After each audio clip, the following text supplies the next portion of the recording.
So yun na nga. Dito na tayo sa Guadalajara Airport. 6 na oras pa tayo maghihintay para sa connecting flight natin papuntang Mexico City. Naglagay ako nito, ang lamig dito sa airport. Ito yung airport na tingnan nyo. Ito yung Guadalajara Airport kung saan nagkaroon ng madugong barilan at gulo.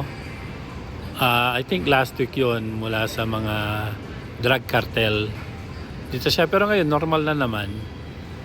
Safe na daw. So may mga lugar lang na na medyo magulo pa, kagaya ng Sinaloa, Puerto Vallarta, Acapulco, Cancun. Ayan, yun nga yung maintenance dun sa may apartment. Galing Mexico dito kauwi lang niya kahapon. Yun nga sabi niya dun sa pinuntahan niya sa may Jalisco yata, na yung bahay ng kuya niya sinunog ng mga kartel.